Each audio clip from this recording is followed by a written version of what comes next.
Hi, Bill Doherty of the Doherty Relationship Institute. I want to talk about how to not be awkward when presented with what we call mixed agenda couples. Somebody's leaning out, somebody's leaning in. Usually the leaning out person is ambivalent about the couple's therapy. And if you don't have a systematic way of working with them, you can at various points feel awkward, like on the phone.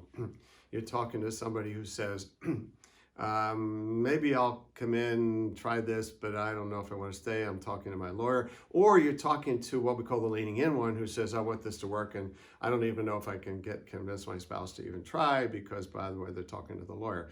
Okay, so when they come in, you're kind of tense here about whether you're going to even get a contract to do the therapy. Okay, and are you going to try to convince somebody to do it? I mean, it's without a protocol for this. These tend to be awkward moments, and we just sort of make it up on our own. Second time would be you thought it was regular couples therapy, okay, and then you come and then you find out, 20 minutes into the first session, that somebody is saying, I'm not so sure I even want to stay. I'm not so sure therapy. We tried therapy for those years. What are you really going to offer is what they're saying. And then, okay, this is not when you necessarily keep doing the rest of your work because you're not sure we're going to go on. Or you end the first session and somebody says, well, I'm not sure I want to come back. I'm not so sure I want to be here. And you're out of time, okay?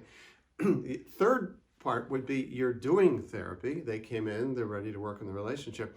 And then somebody comes into a session and says, I don't know if I even want to stay. I don't know if this therapy is doing any good. And the others say, no, we have to stay. And the therapy is really helping. Awkward moment.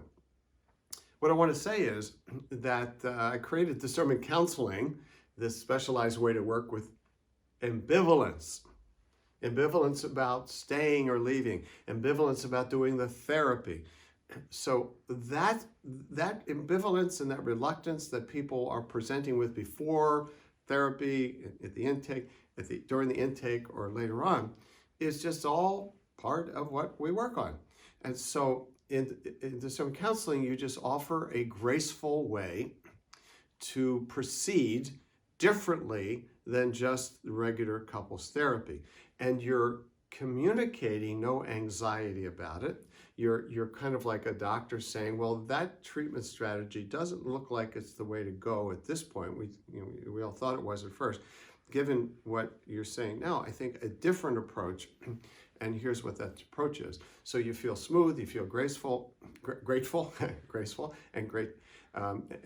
and you then can communicate to that so that there's nobody who's a bad client, because the person who says, I'm not so sure I want to be here, they stand to be the bad client, okay?